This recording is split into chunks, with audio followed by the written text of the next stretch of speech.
in a year and a half, I officially get to go to college. And no matter how exciting that is, you have to really think about the reality. And the reality of it is I don't know exactly how I'm going to pay for it. And I know that there's always scholarships and grants and all that kind of thing, which would help, but that's not always enough. And that is what Morgan Sunleaf talked about in her speech. One thing that she did not quite have was a proposition of policy statement. Morgan basically started her speech by saying college tuition should be lower, or she said, today I'm talking about why college tuition should be lower.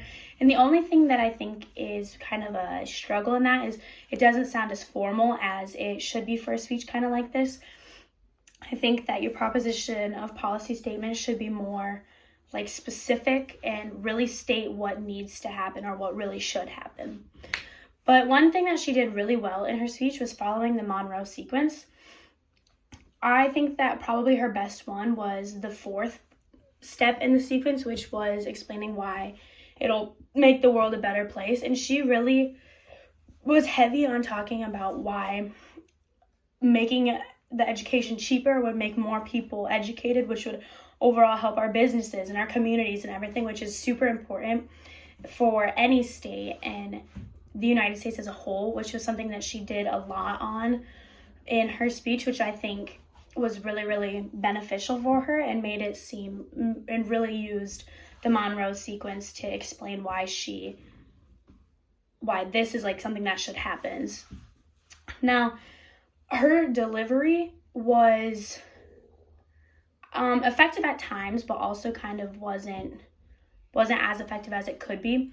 And sometimes it seemed like she was just kind of like going through the motions, not necessarily like fully engaged in the conversation or like the speech that she was giving, where if she would have put in maybe just slightly different like angle at it, it would have been even more appealing to people like me who are going to college soon, or people who are already like in college and all that kind of stuff, and just made it overall a little bit more intriguing for that type of audience and would have helped make her speech a little bit more interesting to listen to.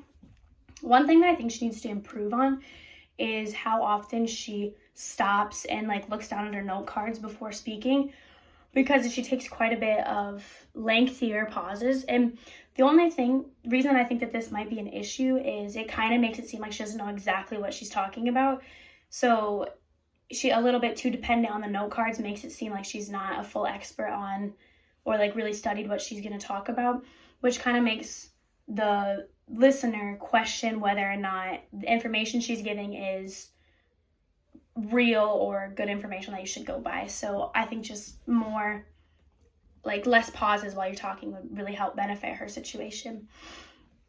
Now, college tuition is really expensive, but if we all come up with a way to maybe see if we can make it a little cheaper for everybody would be more educated and it would really help. And I think that Morgan did a great job and her speech was wonderful.